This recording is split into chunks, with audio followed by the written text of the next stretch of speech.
Okay, I think we might get started with the introductions while we're waiting for everybody to jump on. I am conscious of time, and I know it's a Monday evening. So welcome everybody to the Working with Children and Safeguarding in Football webinar. My name is Janae Emberson. I'm Club Development and Volunteer Specialist at WA Football. This is the first in a series of webinars that we are planning to present this year out to clubs across the state. I would like to start with an acknowledgement of country. So Ava, did you have that slide ready? There we go. Thank you. Beautiful. See, clockwork. I would like to commence by acknowledging the Whadjuk people of the Noongar Nation, who are the traditional custodians of the lands on which I am meeting with you today. And I extend this to acknowledge all acknowledgement to all of the lands from which people are attending across this evening. I would like to pay my respects to the elders past, present and emerging, and extend that respect to Indigenous Australians and non-Indigenous Australians who are present. Now, as you'll probably see, we have turned your mics and your cameras off today. That's just to make sure that everything flows nicely for the presenters. We want questions from you guys. Ava and Jasmine are here to answer all of your questions. So you'll see at the top of your page, you have a Q&A button. If you can pop your questions in there rather than the chat, that way we can go through and ask those questions at the right time and group those together. We will try and get to all of the questions, but we may not be able to because of time. If that's the case, what we will do is we will either answer by email individually to your individual question, or we'll actually send those questions out to the group so that everybody gets the response to the questions. This webinar is also being recorded and we intend to share it out afterwards. So if you aren't able to stay for the whole session, or you do want to share it with the rest of your committee, you'll be able to do that down the track.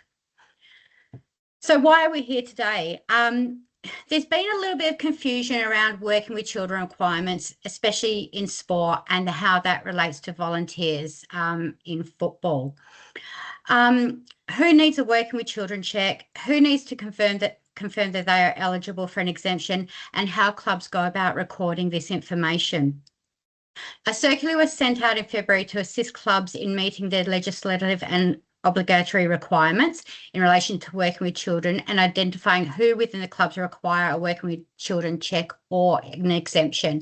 So today's session is just about building and growing on that and giving more clarification and giving you the opportunity to ask questions around that. So our presenters today, we have Ava Oprandi from the Working with Children Screening Check. Ava is a passionate senior community engagement officer at the Department of Communities, where she works to inform and educate the community on working with children checks in WA.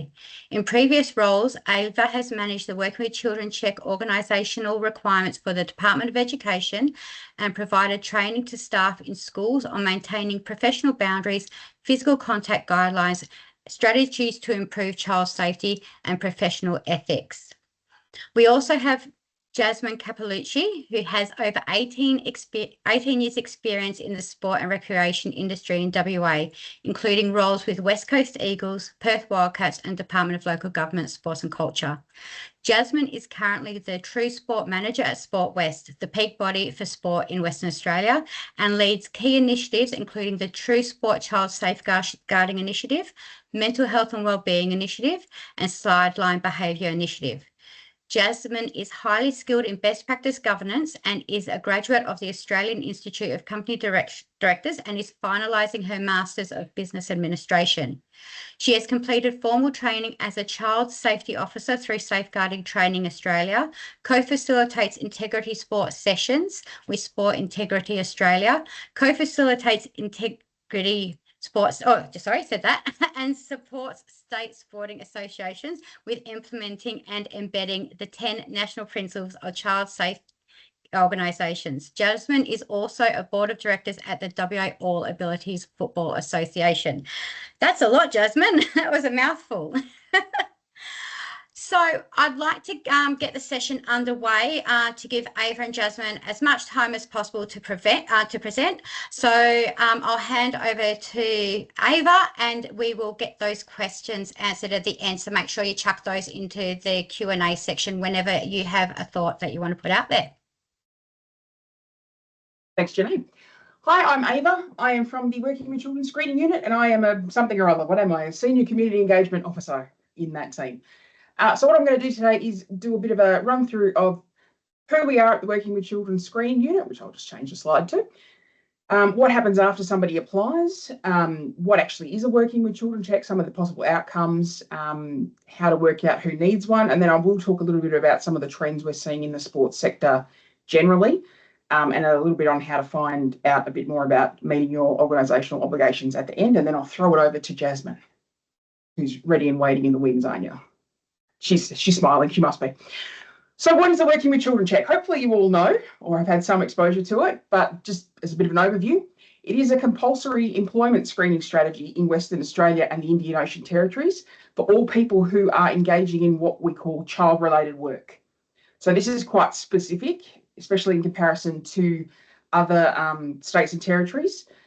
We are quite prescribed in who is required to have a Working with Children check. I will go into what exactly child-related work is and how it relates to sport in a couple of slides' time, but I'll go through all this stuff first. Once you have a Working with Children check, you can use it across all the different forms of child-related work in WA. So you don't need a separate one for paid work during the week and a volunteer one for weekends. It's the same check. You can use it across all the different forms of child-related work. It's just highly subsidised for volunteers. It is valid for 3 years. Well, it expires after 3 years and you have to renew, but we do have the power to cancel it by issuing, some people can't see the slides, which is interesting. That's annoying. Sorry about that if you can't. You still get to hear me, aren't you lucky? Unless we cancel it. So we have the power to basically take away somebody's Working with Children check and give them a negative notice in place of it if we deem them to be a risk of harm to kids. So I'll talk about that in a second, so you get a bit of an idea of what we assess and what the outcomes look like. The good thing about the Working with Children check is actually it's a live check. So we are, from the date that you apply and we get all your information and we can start gathering information on you, we get information on you for the full 3-year period. So we have a instantaneous connection with WA Police. So if anything changes in your criminal history, if you are charged with something overnight, we will get that instantaneously in our system and we can do a reassessment of your Working with Children check status. What does that mean, Ava? Yeah, good point. So what happens after you apply? So once you've gone to the post office, when you do your first one and you wait with Australia Post to get it all sorted and you get that huge big long receipt that's really cumbersome and you can't fit in your wallet because it's massive, you can start work. If you do it online, renewal online, you can get your PDF version and you can still start work with that receipt. Once we get your information, we verify that you are who you say you are. We have to make sure and match you up if you've already got a card. So we're looking at the same person, especially if your name's changed, if you got married, divorced, changed your name for whatever reason, make sure you are who you say you are, and that you are in child-related work. So some applications will automatically go through if everything's hunky-dory. If there's any queries that we have to look into, that's when we might go, oh, maybe that person's not in child-related work and contact you for more information. Once we've established, yes, you are who you say you are in child-related work, we send away for your nationally coordinated criminal history check. So what we do is we send away to the, what are they called? The Australian Criminal Intelligence Commission, ACIC, because we love an acronym, for your national criminal history. We get that information back and we start assessing against some legislated risk factors in our Working with Children Act, whether you or your criminal history pose a risk of harm to kids. One thing that's changed, I say recently, in the last couple of years, with our amendments to legislation that happened in 2023 now, we now receive information about conduct findings and outcomes. So it relates to the reportable conduct scheme in Western Australia. So we get information from the Ombudsman of WA and also the Teacher Registration Board of WA about maybe an investigation that might happen in a workplace about somebody's conduct involving kids. So it's matters that haven't been there's not enough there to go to a criminal sort of proceeding, get the police involved, but it's concerning behaviour. So it might be like a breach of a code of conduct or something like that. We now get that information and we can use that as part of our assessment. We can also get other information. So if we do receive info and we need a bit more detail around it, we can go to the courts, we can go to the Office of Public Prosecutions all around the place. We can get information from all sorts of agencies, Department of Transport, Justice, all those sorts of things. What we are looking for in all of that information is any potential risk of harm that the person might pose to children. So we are looking at specifically offences or charges relating to conduct towards kids or conduct that might be pose a risk of harm. So we classify offences into 3 different categories. We've got Class 1 offences, which are generally serious offences involving children.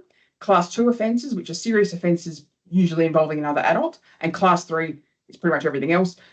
Fraud, stealing, drink driving, drug offences, that kind of stuff. Okay. We have a look at all that and we assess your risk of harm. Within our system, we do have natural justice provisions written in. So if we've gathered all that information on you and we are assessing it and we think, oh, no, we believe there's too much of a risk, we actually write to you as the individual and say, look, this is what we are, we have in our, all the information we've gathered, this is what we think, give us more information. You've got an opportunity to provide a submission. And then you write back to us and tell us, or you don't, it's up to you, it's your choice. And then we use that, all that information in our final decision. The big factor within our risk assessment is always the best interests of the kids. So this is like written into our legislation. It's one of the first things you see if you actually open up our incredibly fun to read act. It says the best interest of children is the paramount consideration. So we weigh that up against all the other factors. So it has to be the best interest of kids for you to be able to get a working with children check and work with them. Once we've done all that risk assessment, there's 2 outcomes really, once the final decision is made, and there's one interim one. So we'll go through them. So if everything's okay, either you don't have any criminal history or it's low level stuff that doesn't indicate a potential risk of harm to kids, we would issue what's called in the legislation an assessment notice, but it's the Working with Children card. Okay, you'll get that wonderful plastic card with a terrible photo on it, and you can work with kids. If there's too much of a risk and we've made the final decision, we will issue a negative notice, which bans the person from working with children indefinitely. There's no end date to that. It's in place until it's cancelled, either by us or through other mechanisms. One other thing we have in up our sleeve to send to people is if on, like say for the person's applying for the first time, they've lodged their information at the post office and we're starting to receive information on their criminal history and their conduct review history, and we start to get information that we go, oh, that person looks like they're going to be a risk of harm to kids, but we don't have all of the information there to make a final decision just yet. We need to gather more information, but it's too risky to leave that person working with kids. We can issue an interim negative notice, which gets them out of child-related work, bans them from working with kids until we finalise our risk assessment and give them a final outcome. So we can issue that at any point during when someone's got a card, but also when they've just applied. So when people are working on that receipt, and we will contact their employer, so whoever's signed off on the form, to let them know about a negative notice or an interim negative notice if it's issued. Right? What does it mean in practice? So if somebody is issued with a negative notice or an interim negative notice, it means they cannot engage in child-related work. They cannot work with kids. They have to return their Working with Children card, which we do everything in our power to retrieve that, so they don't walk around with a card. Is the club they are associated to? Yeah, so whoever has signed the form as the representative of your club, that is who will receive the notification of a negative notice. Okay. One of the big changes as well from a couple of years ago with our amendments was, caused a bit of a stir in sport, and I think it still is, but that's okay. People who have been issued a negative notice, say through their 9 to 5 work, can no longer access the exemptions that are given to children or to parents volunteers. So up until 1st of July 2023, people who had a negative notice in their 9 to 5 role, but were volunteering on the weekend and didn't require a working with children check because of the volunteer exemption, could still access that exemption. So they could work with kids on the weekend. That changed. We closed that little gap. So anyone with a negative notice can now no longer use those exemptions. That is where hopefully you've heard of it, we instituted a declaration, a volunteer declaration for clubs or organisations to use as a bit of a stopgap measure to ask people whether they're actually okay to work with kids. I won't go into that now because I know Janae sent information around about that. So, but that's why. A negative notice remains in place until it's cancelled under the Act. So it doesn't last for 3 years. It doesn't last for 10. It lasts for however long it's in place. Some people who received them back when the legislation first came in still have them in place. Others have successfully had theirs overturned, either through changing their circumstances and providing us evidence of that, or potentially appealing to the State Administrative Tribunal, which is also an avenue open to someone who's been issued with a negative notice. Okay, that's that in a nutshell. This will be the fun one. This gets everybody going. Who needs a working with children check? Very good question. Some people want to say everybody. Unfortunately, in WA, not everybody needs one. It's a conversation starter, that's for sure. What we've done or tried to do is provide this little toolkit here, another acronym for you, ACE, to kind of distill the legislation down to some sort of easy to follow questions to work out when somebody needs a check. So because it's an employment screening strategy, there needs to be some form of agreement to work. Talk about that in a second. It has to be child-related work because remember, that's what's written in our legislation. I'll give you the complete definition about that in a couple of slides' time. And do any exemptions apply? So I've already mentioned the child volunteer exemption and the parent volunteer exemption, but I'll go into those a little bit more just to give you a bit more of a rounded understanding of it. So first one, is there an agreement to work? It doesn't have to be a written contract of employment. It can be an unwritten, handshake agreement to come in and do some volunteer work. That's fine. It just has to be some sort of agreement between an employer and an employee, or a self-employed person to come in and do some work with kids. It covers paid work, unpaid work, volunteer work, self-employed people who have a child-related business, ministers of religion, probably because they're more of a calling than a job type situation. I feel like that's why they're separate there. And it also covers any students who might be undertaking like a practical placement as part of a course of study. So like someone doing a teaching degree at uni and going into a school for a term to do their practical placement. Okay. So it covers all those different sorts of things. Is it child-related work? This is the fun one. So this is defined under Section 6 of our legislation as it's child-related work when the usual duties of the person's work involve or are likely to involve contact, which is also defined, with a child, and they're working in connection with one or more of the prescribed categories. So there's 18 prescribed categories in the legislation, 2 of which directly relate to sort of sport, but there's a couple other ones that might tie in as well, and I'll show you those in a second. But contact is a big one. So it's got to be usual duties, like their expected duties of whatever position they might be undertaking. Contact can be physical contact, it can be oral communication or electronic communication. So over Messenger, or it can be over Teams like we're doing right now. Kind of covers off on both different things, couple of different things. Sorry, it's the end of the day. My tongue is not working how I want it to work, despite the coffee I had. So it has to meet this definition. One thing that often comes up is about supervision.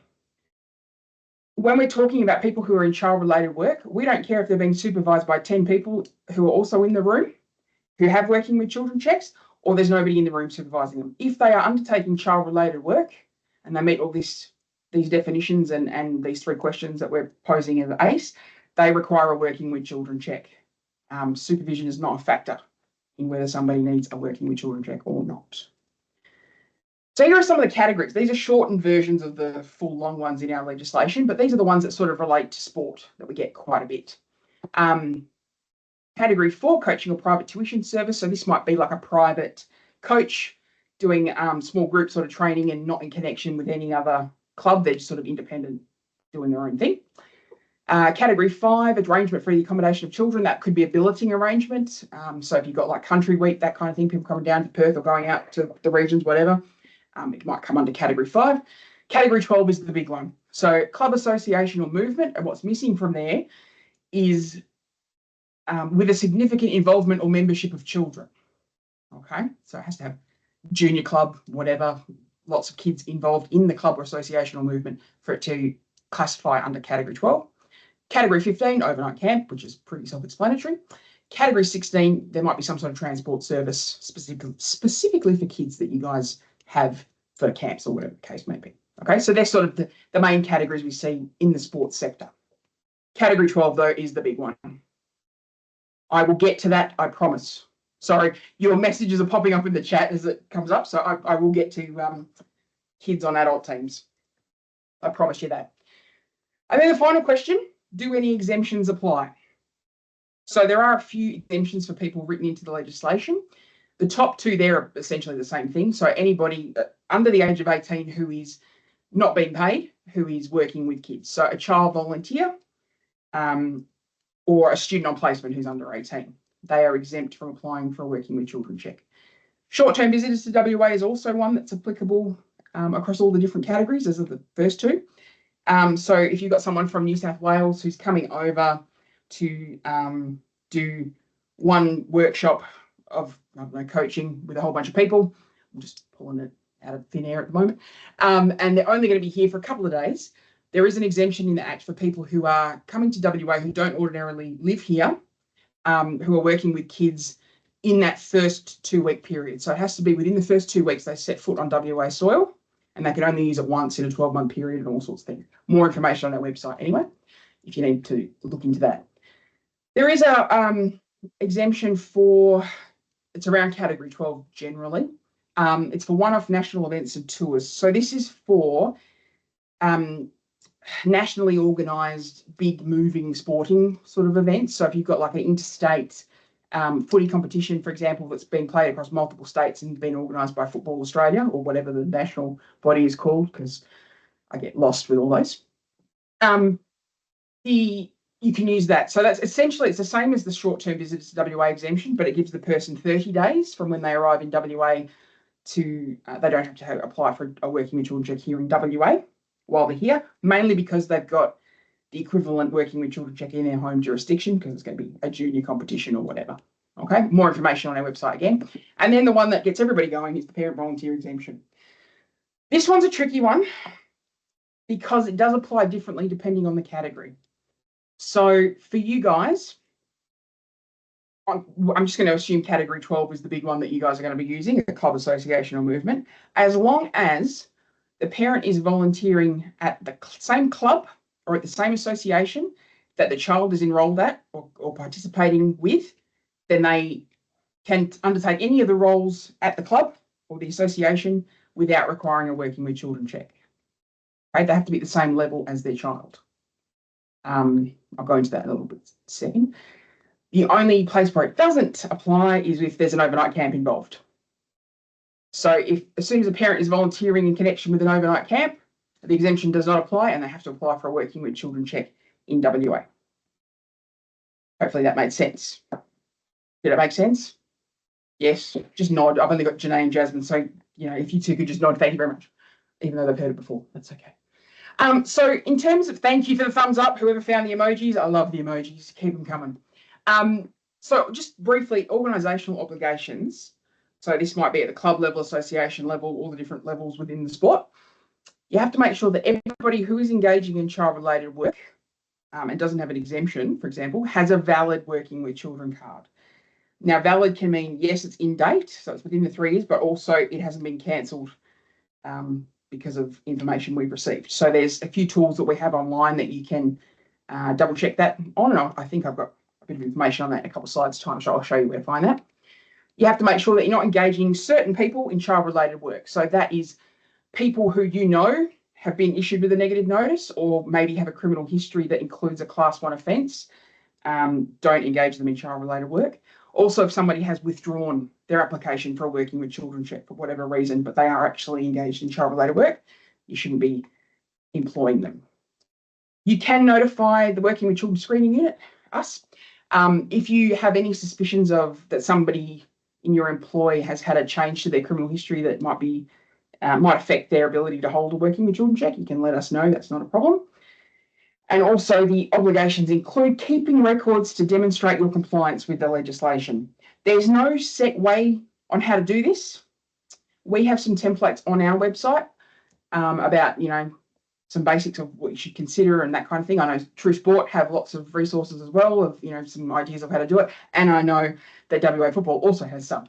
So no set way from our perspective, as long as you can, if we ever come knocking to do like a compliance audit or something like that, you can go, yep, here's a copy of my policy or how we record it and how we check validity and whatever it may be. Just something to show us. Okay. What does it mean in practice? It means you should be validating people's card details. So I'll show you a place on our website in a second where you can do that, but you basically go to our online services, you can put in somebody's card number and their surname, hit check, and it will tell you if the card is still valid as of right now. Now that may change overnight depending on information that we receive, but if somebody is issued with a negative notice, we will do everything in our power to advise people that they work for that they can't work with kids. Set renewal reminders, so get out there and nag people when they know that their card's about to expire. So keeping a record of their expiry dates, because apparently people can't remember how long 3 years is and don't look at their card for the expiry date. We're all guilty of that, but ask them, remind them, nag them. Manage exemptions. Now that's in there because sometimes exemptions, they don't necessarily expire, but they may no longer be relevant. So as an example, a parent volunteer who is exempt because their child is at the same club that they're volunteering at. Once their child turns 18, they're no longer technically a child. So the parent can't be using the volunteer exemption because they've got an adult at the club, not a child. Okay, stuff like that. The overnight camp one's another one. If you've got parents who are ordinarily exempt, no problems. But as soon as they say, yes, I want to help on an overnight camp, there is no exemption and they have to get a working with children check. So just keeping an eye on those sorts of things. You can tell us, the Working with Children Screening Unit, when somebody starts or ends their child-related work at your organisation. So we have an online area to do that. It's called Register Cardholders. You can download a spreadsheet, fill it in to say who's still with you, who's left or who started, whatever, upload it, and it will automatically update our system in the background to say that Jasmine's now working for your organisation or Janae's left. Okay. It's quite handy. It also lets us know who to contact if there's a negative notice coming through. You don't have to do that every day, but on a regular type basis, twice a season, whatever the case may be, whatever works for you.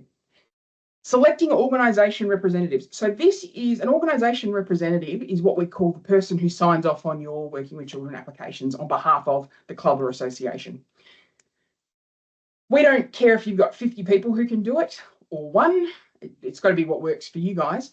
But we do ask that it be somebody in a position of authority because they are the people who we're going to contact should someone be issued with a negative notice. So we kind of need somebody to be able to step in and remove them from the club or whatever the case may be. You can nominate like a central HR person or organisation if you want to. That's fine. There's a space on the form to do that in part 6 or 7 off the top of my head. So you can CC, the main office or your main club, whatever, HR person, whatever the case may be. And then maintain good record keeping. So just keep on top of it because it is one of those boring jobs that nobody likes to do, but it is really important because you want to have that information to hand should anybody question anything that goes on or that has happened in the past. Alrighty. So where to find the information. So this is our Working with Children website. So we have a lot of resources on this page and a bit of information on who we are, what we do, and some of our processes and procedures. But if you're looking for the online validation tools, go here. We've got online services right at the top there, and that will take you, hopefully, to this page. So if you need to log on and renew your application, your Working with Children check, the log into your Working with Children account is where you need to go for that. You can also update your personal details on there and all that sort of stuff. If you don't have an account, you can register for one. You can give us some feedback. But for organisations, the bottom row is the important one there. So you can do 3 things there. You can check on somebody's application receipt status. If you think, oh, it's taking a bit too long, you can chuck in their application number and their surname. and then see if it's still pending an outcome, or if maybe it's been resolved and you just haven't received a card yet, and whatever, you can follow it up from there. The middle one there, check Working with Children card validity. That's where you can put in someone's card number and their surname and check that their card is still valid as of right now. I recommend you do that fairly regularly. It doesn't have to be a daily thing, but fairly regularly, whatever works for your organisation. And then the offensively lime green one at the end there, registered card holders, that's where you can download a spreadsheet, put in everybody who's working for your organisation or who's left your organisation since the last time you did it, and upload it to update our details to know who to contact should anybody working for you get a negative notice. We can get in contact and say, get them out of child-related work, which hopefully we won't need to do because it's not a fun process to go through. Okay. I know we've been getting some questions and stuff coming through, but I'm hoping I'll go into these sort of trends now, and hopefully that will answer some of the questions, but that's okay. We'll see how we go. I do have some fact sheets for those of you who can't see the presentation. We have some fact sheets that I'm happy to link into the chat once I hand over to Jasmine. How about that? And then you guys can download that information and have a look, because it should all be covered in our frequently asked questions in that fact sheet. So, some trends in sport and recreation. Parent volunteers being asked to apply for a Working with Children check. They are exempt. So they're under our legislation, they are ineligible to apply because they are volunteering in connection with whatever category it might be. So as I said before, as long as their child is enrolled in or is part of the same club or association that the parent is volunteering in connection with, then they are exempt. They do not require a Working with Children check. If you ask them to apply, they're likely to get knocked back by us, and they will have spent $87 for no reason. I get that a lot of people want them to be checked because, child safeguarding is such a big thing nowadays. And I know there's a big push in the sporting sort of industries to get on board with the child safeguarding stuff, which is great. Not trying to take away from that. But the Working with Children check is very specific, and parent volunteers who are exempt are ineligible to apply. Okay. Hopefully that makes sense. There is some information on how the parent volunteer exemptions apply to different categories on our website. So if you're not quite sure, or maybe you've got another role outside of the sport and recreation sort of sector that you're concerned about, we do have information about all that stuff on our website. There's been a bit of a trend nationally with the national organisations and associations, bodies, whatever you want to call them, having a policy position that everybody is required to get Working with Children checks. That's great for the states that everybody can apply if you just want one. But in WA, because we are special over here and very specific about who needs a Working with Children check, it can clash with our legislation. So a national policy cannot trump state legislation. So I've been working with the Sport Integrity Australia to talk to those national bodies about bringing their policies into line, and most of them are pretty good, which is nice, just to make sure that they are saying that you have to comply with the Working with Children legislation in your state. I'm pretty sure football is okay from memory. I know Janae's on top of all that stuff, so I think we're okay there, but that's some of the others. It's a big thing in sport, okay? So don't panic too much. Check out what WA Football is saying. Alrighty, if any queries, you can always contact us. That is not a problem, and I'll give you our contact details in a moment. Don't panic. Volunteer versus paid. This is a big one, and this one's come up recently, probably in the last 2 weeks, actually. It's been a bit of a hot topic issue. Who's a volunteer, and what do we consider paid? There's no monetary value that we say that this person, gets over $5 a game for umpiring or something, whatever, then they're paid. We don't sort of dictate what that is. It's a bigger issue for umpires, I should say, umpires, referees, whatever, who are under the age of 18 and who might be receiving like a small payment per game that would just cover costs. Okay. It varies from sport to sport. Some sports, they get like $8 a game when they're, umpiring or refereeing. So we would consider that a nominal payment or an honorarium, just for a word that nobody uses in real life. That's just to cover costs. So we would still say that that person is a volunteer because it's not really a wage or a salary. You can't live off, doing 2 $8 refereeing games a weekend. Some sports, however, don't want to say that football is one of them, but I think football is one of them. And netball, for example, the biggest sports in WA, you can get upwards of $50 a game. And if you're doing 5, 6, 7, 8, 9, 10 games umpiring on a weekend as an under 18-year-old, you're making a bit of cash there. That's more than just covering costs. That's where we get into the versus unpaid thing there. So if they're under 18, there is the child volunteer exemption if they are not being paid or only receiving a nominal fee. If you would consider them a paid employee under the age of 18, they actually require a working with children check because the exemption only applies to volunteers. So I know for a fact that some of the guidelines that WA Football have sent out have got a bit of information around this in it. So have a look at that for your particular sport sort of guidance on that because we work together on that one, haven't we, Janae? Just nod like really well. Yes. So there's information in those about that. I don't know that next one's a big problem in football as such, but I'll touch on it. Again, in the refereeing umpiring space, where people who are signing up to do like an umpiring course, umpiring 101, are being asked to get a working with children check as a prerequisite to do the course. That's not enough. There's no category specifically for a course on refereeing. It's only when you actually have some sort of employment with a club or an association that you would actually require a working with children check. So to do the course, unless there's some sort of practical placement element where they might need it, to do the actual online course, they don't require one. But again, some states it's different and some of the courses are run across state boundaries, so it can be a bit confusing there. Okay. Significant involvement or membership of kids. This is another one that we don't have a number or a percentage in our legislation, as much as it would be nice to have one. This is to do with Category 12, a club, association or movement that has a significant involvement or membership of kids. It's really up to the individual organisation to determine if they have a significant involvement or membership. Again, Janae and I have done a bit of work on sort of giving some guidelines around what WA Football considers significant involvement or membership. So there's some advice there.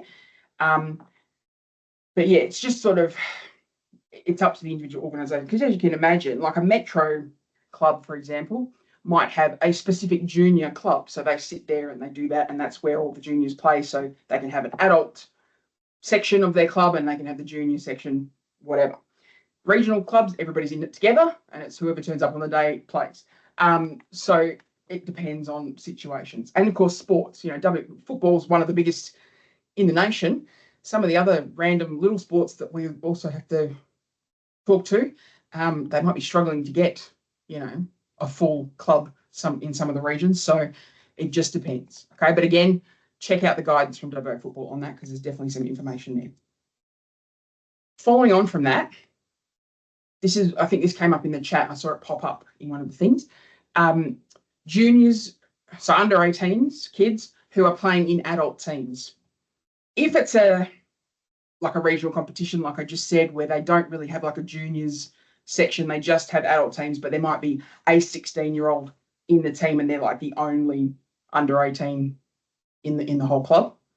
So there's not a significant involvement or membership of kids within the club, but there is a junior 1 or 2 in the various teams. The other team members within the same team as the junior don't require a working with children check to play alongside their kid. Okay, they are at the same level, if you will, in the team structure. So they are just playing alongside the kid. They don't require one. The coach, however, may require one under Category 4, that private tuition or mentoring service. So they're giving like that mentoring type role to the junior in that team. But that's sort of oops, my bad, I got clicky. That's where you have to give that consideration too. So it wouldn't be everybody on the team, it just might be the coach in that situation. Okay, and then the last one there, committee members. It's kind of fallen off a bit lately, but there was a bit of a push earlier, or towards the middle of last year, about people who are sitting on club committees or association committees requiring working with children check as a sort of prerequisite to sit on the committee or the board. As you saw in some of those categories, there's no category specifically to sit on a board. It's about actually being involved with kids in connection with a club. So part of the role of a committee member in your footy club is to be there on game days, is to be a support coach, is to be there at wind-ups, giving out the awards, to have that presence. Then yeah, you could argue that they are in child-related work in connection with Category 12, a club, association or movement. If their role as a committee member is to go to after-hours meetings to talk about financials and they never see a child and never go to anything else, any other activities with the club, they don't meet the definition of child-related work and they won't require one. Okay, and that's going to be different across different sports, across different clubs, associations, how everything's sorted out in your particular organisation. Okay, so hopefully that clears that one up a little bit. But yeah, that's the trends. Okay, so what have we got in terms of resources for you guys? We do have some specific resources for sport and recreation.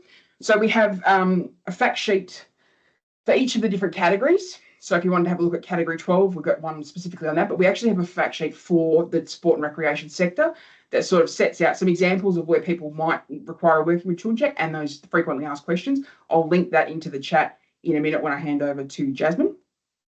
So you can have a look at that. We've got some other stuff about guides, filling in the form. We've got templates for that volunteer declaration that I spoke about earlier for your parent volunteers and your child volunteers, but I think Janae's probably got that one handled from a WA football perspective, but we've got it there. If you've got other sort of questions around it, you can have a look at what we've put out. We've got some templates around policies, procedures. We've got a compliance toolkit. We have a couple of checklists that organisations can do to see that they're meeting their obligations, and also to give you an idea of what we might ask if we come out and do a compliance check, an audit essentially. So you can sort of make sure that you're ticking all the right boxes.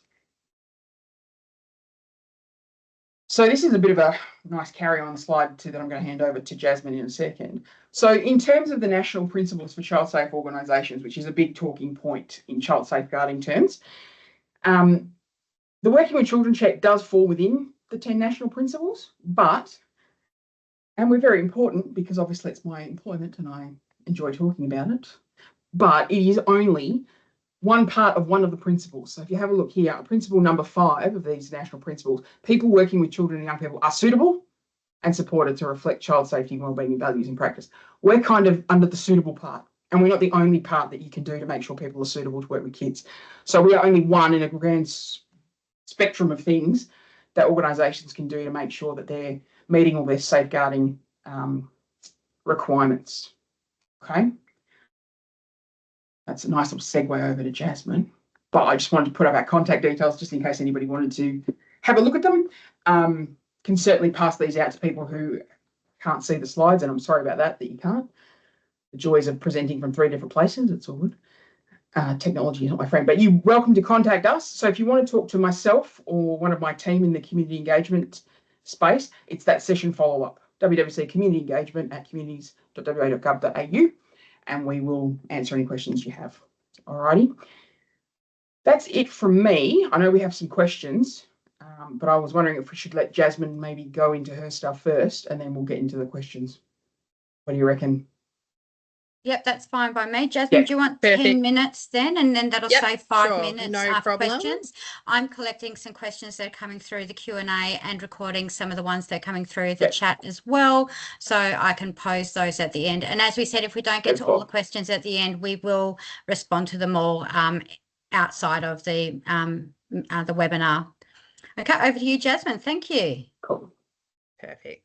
Thanks, Ava, and thanks, Janae, for having me this evening. Great to have the opportunity to present tonight. I'd like to start by acknowledging the traditional custodians of the land that we meet upon and pay my respects to elders past, present and emerging, and pay my respects to those both online and in person this evening. So True Sport Child Safeguarding Initiative. So for those who haven't heard of True Sport, this is a new program that we launched in September 2023. And really the program was off the back of about 18 months worth of consultation with the WA sporting sector and state sporting associations across the state. around what are some of the key challenges and the key issues that you're having on the ground in the sporting environment. I myself, as Janae mentioned, volunteer on the WA All Abilities Football Association board and am a parent with a little one at North Beach Tigers, amongst a number of other sports. So I certainly understand on the ground the challenges of navigating this area. So that's really where the True Sport program was born. So to give you an idea of how WA sporting organisations may receive information, so national sporting organisations, Sport Integrity Australia, Australian Sports Commission, and this is purely for child safeguarding alone, Play by the Rules, Australian Human Rights Commission, WA Police, Working with Children Check, DLGSC, Department for Communities, E-Safety Commissioner, to name a few. So that just gives you a really nice visual of how, not only how complex this area is, but also the multiple agencies that sports and clubs are dealing with. So that's where we thought to ourselves, we really need a central hub of information that's WA specific, because often when you get information from national bodies, or it might come from Sport Integrity Australia or ASC or somewhere on the East Coast, like Ava mentioned, there can be some bumps in the road in terms of that blanket approach and not having that WA specific lens to I guess, to our context and our legislation and so on. So the True Sport Child Safeguarding Initiative, I have shared just 2 links in the chat, not to overwhelm, but truesport.com.au, and I've linked in there as well a PDF of National Principle 5, which Ava talked about briefly at the end of her presentation, around where working with children sits within the broader national principles for child safe organisations. So I won't go into too much depth around the 10 national principles, but effectively this was off the back of the Royal Commission into institutional responses to child sexual abuse. So as I mentioned, we sort of talked about how can we help navigate some of these 10 national principles, and really True Sport is a proactive approach to safeguarding children and young people in the sporting sector. And tonight, briefly, we'll sort of focus on National Principle 5. And really the important takeaway is that Working with Children Check is only one way of keeping kids safe. And it certainly isn't the be all and end all, as we can see, especially because it's such a complex area and there are exemptions and there are different, I guess, navigations of working with children. So National Principle 1, to give you an example, is around child safety and wellbeing is embedded into organisational leadership, governance and culture.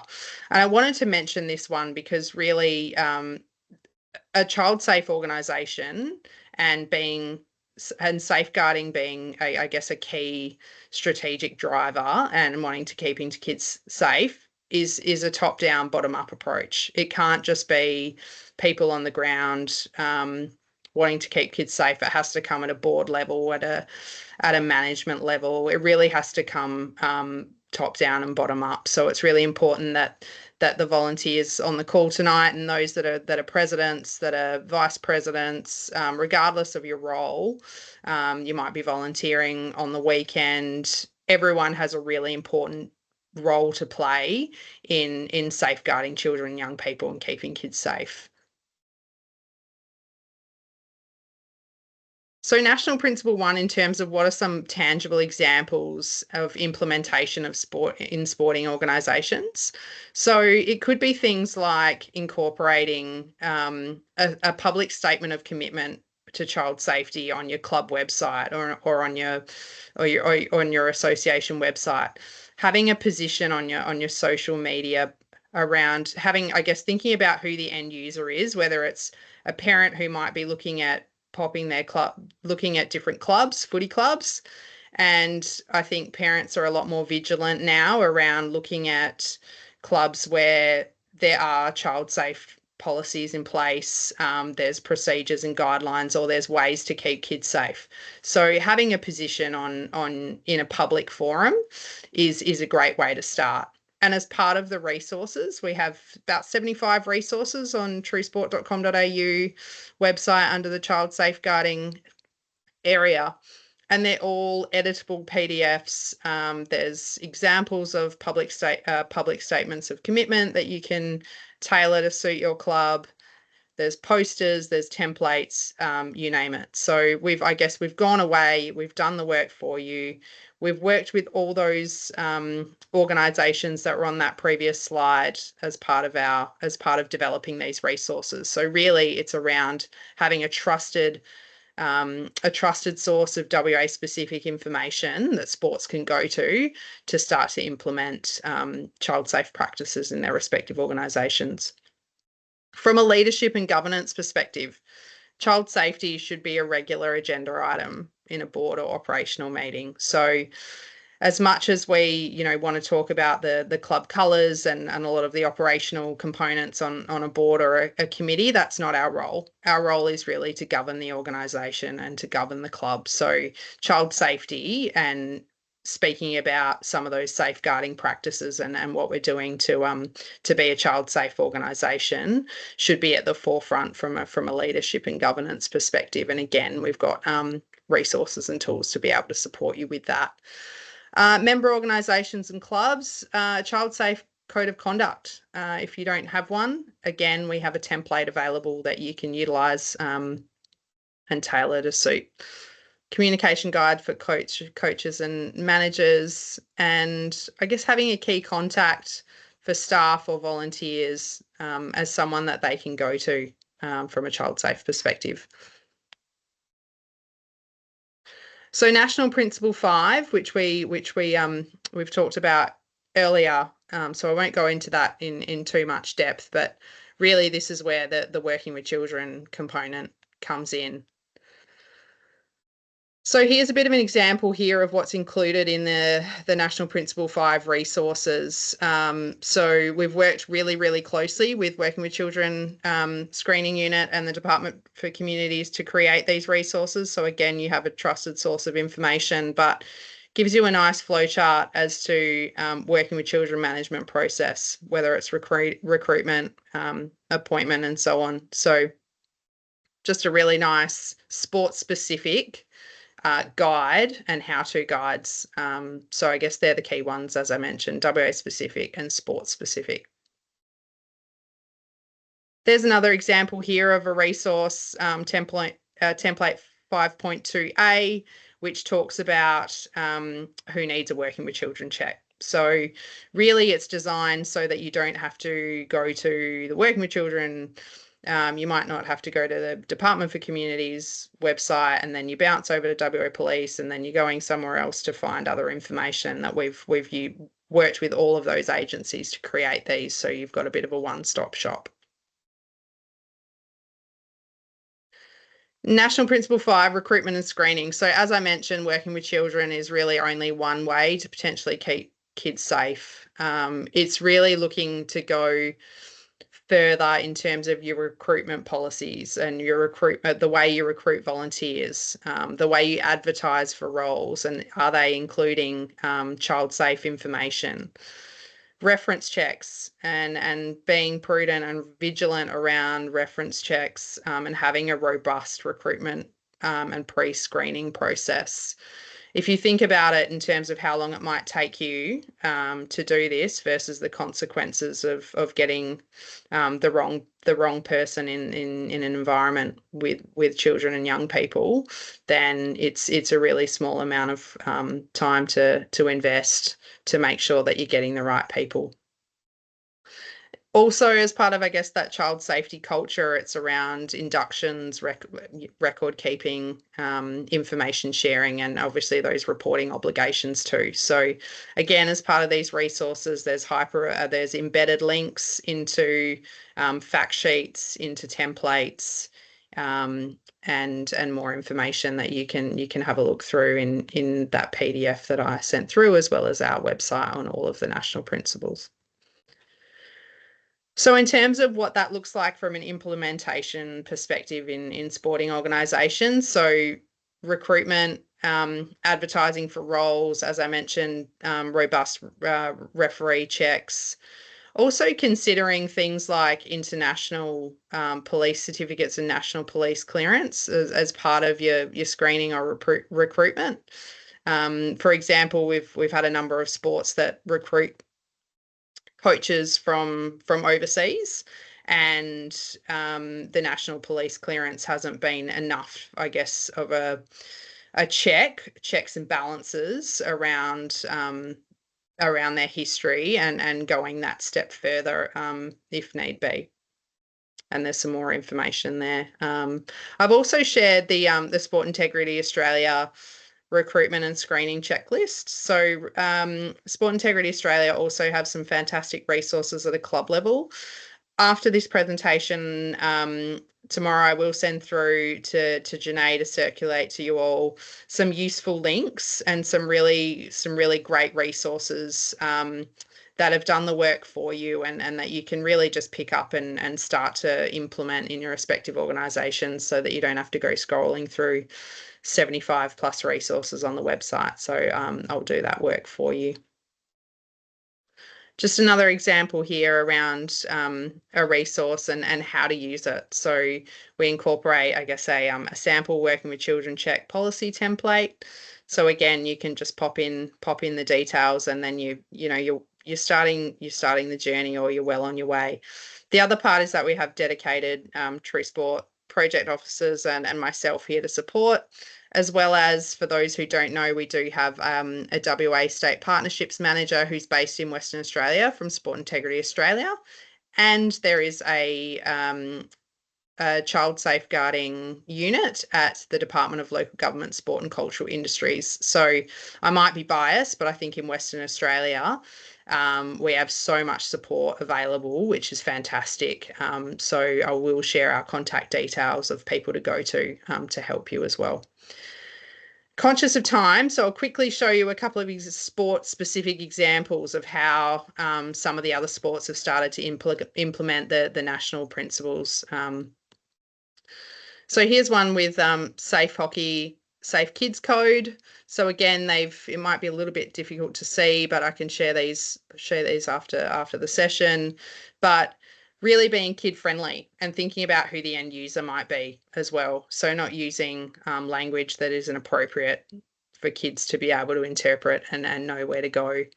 And particularly from a reporting standpoint as well, that you keep it simple. And here's another one from Golf Australia around safe recruitment. So I will share these because I think these are some really good examples, as well as our key True Sport resources too. The final one is Sport Integrity Australia, which I mentioned. They've got a fantastic do's and don'ts guide, which is around children and young people safe practices and things like overnight stays or transporting children and young people in sport. Photography and filming of children and young people in sport. Again, the landscape in sport has changed a lot. So there's some fantastic resources available at a club level as well. So I will share those links with you. And I wanted to finish with no door is the wrong door. So if you if you're not sure, come to somebody. You can come to the True Sport team, Sport West as the peak body for sport in Western Australia. You've got AVA at the Working with Children Screening Unit. DLGSC, as I mentioned, have a child safeguarding unit that can support as well. And Sport Integrity Australia is a fantastic place to go to. So our email is there. Please visit the website and have a look at the resources available, not just for child safeguarding, but also mental health and wellbeing, which plays very hand in hand with this area, particularly from a trauma-informed response perspective and trauma-informed care, as well as sideline behaviour. We have some great resources at a club level that you can utilise as well as we continue to grow the program. Any questions at all? Thank you, Ava and Jasmine. That's been absolutely fantastic information. The questions have been flowing in from the chat and the Q&A, which is absolutely fantastic. Thank you, everybody, for coming along today. I am aware that it is 8 o'clock. What we will do is we will put all of the questions that have come in through the chat and the Q&A. We will go through and we'll answer all of those. We'll send out as a package this slide, this presentation, all of the resources that we've been talking about and some additional resources as well. I am going to ask, I've got 3 or 4 really quick questions that I'm going to ask Ava because we did promise question time. Feel free to stick around or feel free to leave because we will answer all of the questions via email afterwards and send out. So Ava, Yep. what is the legal definition of a parent volunteer? This one comes up quite a lot. Yep. And I've been trying to, while Jasmine was talking, I was trying to respond to all the questions in the Q&A. So there is a definition of a parent in our legislation, and I will pull it up so I don't get it wrong. It includes mother, father, stepmother of the child. It can include anybody who at law has responsibility for long-term or day-to-day care, welfare and development of the child. So anyone with a custody sort of agreement. Anyone who might be in a de facto relationship with a person who is the mother, father of the child, and any prospective adoptive parents as well. So it is on our website in the glossary under parent. So there is a link under one of the questions in the thing, but I can certainly provide that in the follow-up information that we're going to provide. That's not a problem. Yeah, fantastic. Cool. Now, how long does a parent exemption last for? There's So there's no end date as such, but the parent volunteer exemption relates to their child being in the same club. So they have to be a child. So once their child turns 18, they're no longer considered a child and that exemption won't apply. Or if the child was originally at that club and then moves to a different association or a different club playing whatever sport, but the parent stays there, the child is no longer at the club. Therefore, that exemption doesn't apply and they'll need a working with children check. So there's no end date as such. It just the circumstances might change. I would suggest that every year you update your parent exemption just to ensure that there hasn't been any changes in the previous year. You would you agree that once a year for checking records is adequate? Whether it's great, fantastic. I think so. And then when it comes to recording that information from someone, do they require a signature? For example, can a club develop a form of some sort where they put in their name, who their child is, what team they're in, and tick a box saying that I confirm that I'm exempt? Is that acceptable? Yeah, so we've developed a declaration like template that's available on our website, but that's just a sort of a nice to have. How you guys instituted at your club or association or the whole WA football, that's up to you. We've just provided a bit of advice around it, so you can literally go into our volunteer declaration and borrow the content and use that in your particular form or put it into an online system, however it works. Just as long as you're sort of considering that sort of question in part of volunteer onboarding type situations, that would be good. And obviously doing something and capturing as many parent volunteers as you can is better than not doing it at all. Yeah, exactly. And like I saw one of the questions, I was just about to get to it. Someone's like if a parent refuses to sign a declaration. Well, if you make that as part of your club policy that all parent volunteers have to sign this declaration and they refuse, there's no obligation on you to accept them as a volunteer. In fact, so it's up to you. You'd probably be not wanting to because if they're I'd be worried. Yeah, I would be as well. And there may not be anything that I don't think everybody who doesn't want to sign something has got something to hide, but it's very much okay, aren't we all on board with child safeguarding? Why would you refuse? It's a bit interesting to me, but anyway. Yeah, exactly. And so that was it. And then just the last one, just to confirm, so someone on a committee, they have a child who plays at a club in year 3, that covers them for the whole of the club. So they're not required. Are they required to get a working with children check if they're on the committee? So they have a child in year 3, so they have a child who's a member of the club? If it's in connection with the same club, then that's fine. It's the same sort of thing. So they're a parent volunteer. The only thing is if they're like a paid committee member, the parent volunteer exemption obviously wouldn't apply because it's got to be a parent volunteer, not a paid parent. So And just, a paid parent doesn't mean an honorarium. That means collecting a wage as per yeah, exactly. Yeah. legislation. Okay. Yeah. Okay, I think we're going to leave it there. There's been so many questions come through. So great to see so many people come on. Thank you again, Ava and Jasmine. The information you've provided has been amazing. It's been fantastic. And I just also should mention as well that if you go to the WA Football website, there is an integrity tab, and there's a whole suite of information on there, especially on safeguarding, which has and tools and resources that have been made footy specific. So they have the I think actually they have the old logo on, but they'll be getting the new logo on, that you can print and use throughout your club as well. So thank you, everyone, and we'll get the information out to you soon. Thank you so much, everybody. Thanks, everyone. Thanks for having Thank us. you.